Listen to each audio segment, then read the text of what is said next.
Do you know you could be a great coach if you could just attract those first few clients? But no matter how many certifications you have, how much money you've spent, or how much effort you've put into your business, it still feels more like an idea than a reality. I always dreaded it when someone asked me how my business was going. It was embarrassing to admit that it wasn't. And every time someone asked, I just couldn't help but think about the time, the money, and the effort that I'd put into this business idea that I just couldn't seem to get off the ground. And the question that haunted me, when are you finally going to admit you're not cut out for this? Have you ever asked yourself that question? But here's what I finally realized. The problem wasn't me. And the problem isn't you either. And today I'm going to talk about just one teeny tiny shift that can transform your past failures into present day success. And that shift is from the heavy weight of shame to the lighter energy of possibility. And we do that through, let's call it the gateway of perspective. If you make this shift, you'll finally launch your coaching practice successfully, even if you failed, like me, a dozen times before. And that's what we're diving into in today's video. First, let's talk about shame. Shame is a limiting belief disguised as an emotion, and it has a fraternal twin, embarrassment, who shows up to reinforce it. Embarrassment is surface level. It's those cringe-worthy moments that eventually turn into funny stories, like tripping in public or sending out an email to the wrong person. But shame runs much deeper. It's the kind of embarrassment that doesn't fade. It lingers, it attacks our core wounds, and it leaves us basically bleeding internally. Shame isn't temporary. It buries itself deep, and it tells us that we should have had this figured out by now, that we should be further along in our business. It tells us that we're not worthy of succeeding, and it tells us that maybe, just maybe, we were never meant to succeed. And that belief, it's the heaviest of weights that keeps us stuck. It convinces us that our past failures mean we should just quit and just accept our present lot in life. We shouldn't have any dreams. My shame was throwing time, money, and energy into this dream for 2 decades, and I had nothing to show for it. So to prove I was capable, that I was worthy, I even spent tens of thousands of dollars on coaching programs that taught me how to enroll high-ticket clients. And yet I never did. And that's something I rarely admit to anyone. But I'm sharing it with you today because I know that you get it. I can't tell you how many hours I spent creating websites, sales funnels, signature programs that no one ever saw. And every time someone asked me how my business was going, I felt that wave of shame again. When are you finally going to admit you're not cut out for this? And so I started to question that. I started to believe that I wasn't cut out for this.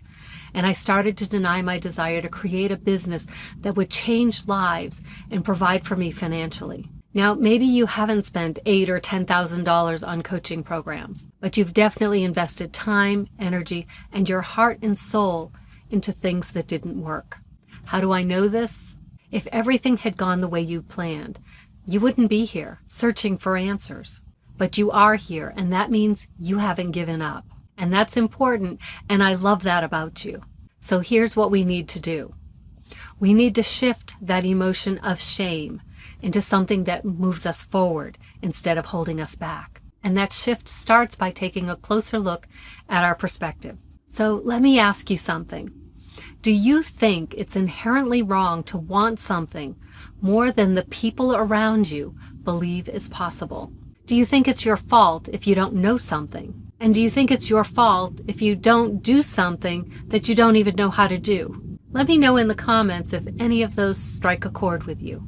Those 3 questions directly relate to the embarrassment and shame I felt around the status of my business. The first question relates to ambition. Ambition isn't wrong. Ambition is what helps us grow as individuals and helps us transform the world. For us, it's a special calling to serve people. It's not a shortcoming, and it's okay to earn a generous income doing this work. And you want to know why? It's because of our very nature. We're heart-centered, we're purpose-guided servants, and we'll use some of that money we earn to help others in even more ways. The second and third questions are related to ignorance, what we don't know. Not knowing something isn't a fatal flaw, it's just a gap.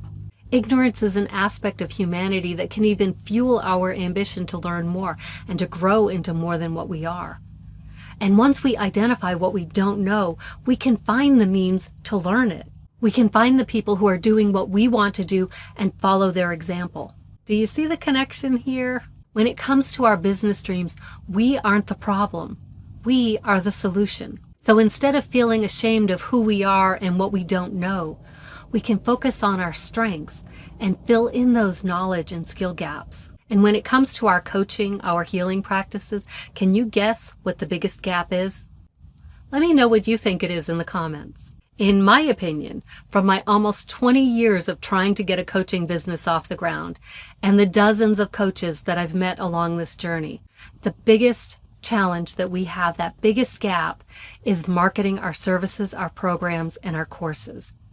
But here's what we forget. Our society is geared towards working traditional jobs that don't require marketing skills per se. So marketing isn't something we're ever taught, except for marketing ourselves by updating our resumes and making good impressions at the next job interview.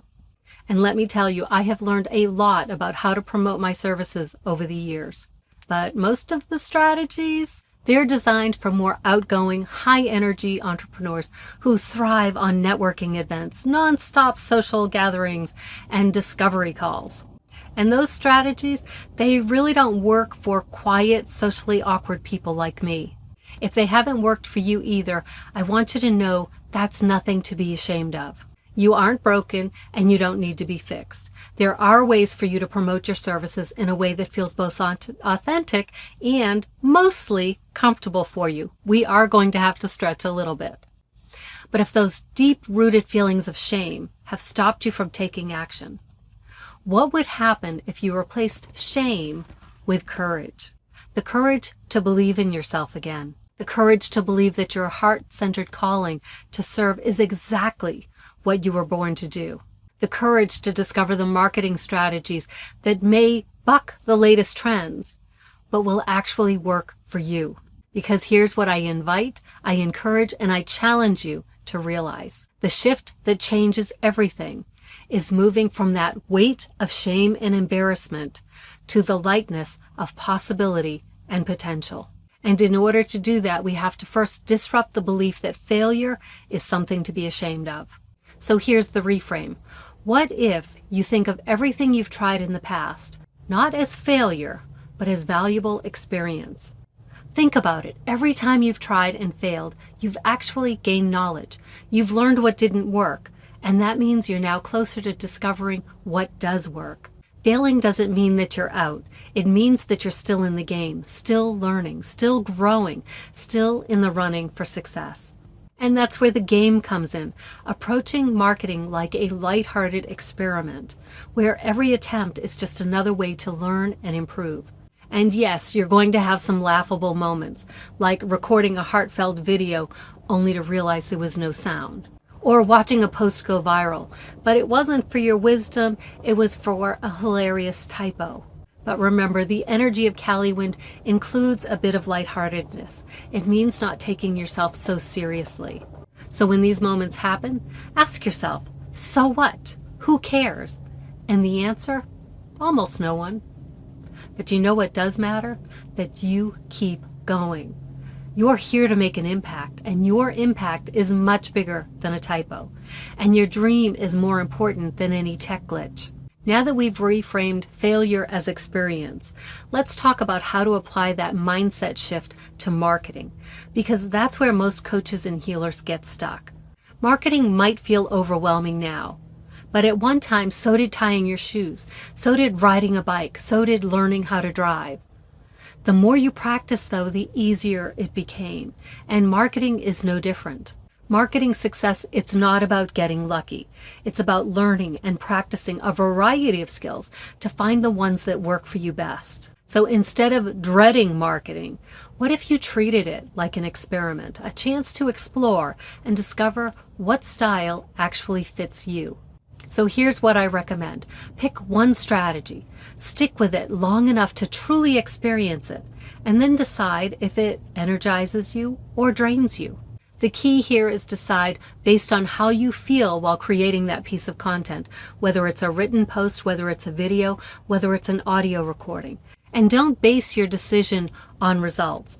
Results will come later as you develop and refine your authentic voice, your message, and your mission.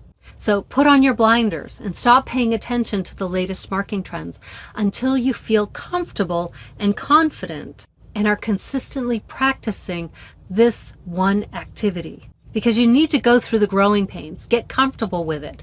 And it's from that place of neutral that you can make the best decision for yourself. At that point, go ahead and try a new strategy if you want.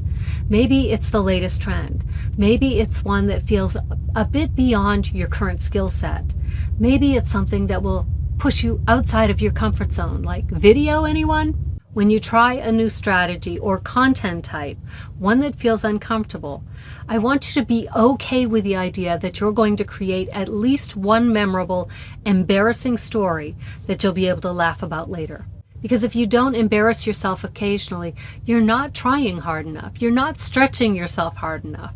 So go ahead and be the goofball. Tell a joke. Share a heartwarming story instead of cold hard facts. And if shame threatens to rear its ugly head, be quick to whack a mole. There's no place for shame in this game.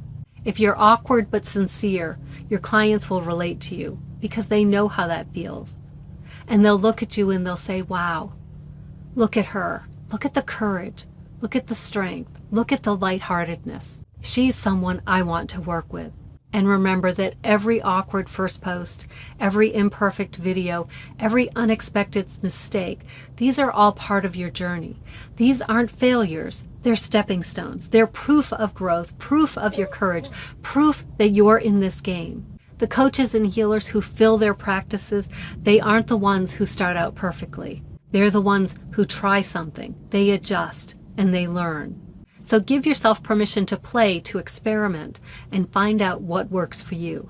Success isn't about avoiding mistakes. It's about learning from them. Shifting out of those emotions of shame and embarrassment, they can take time.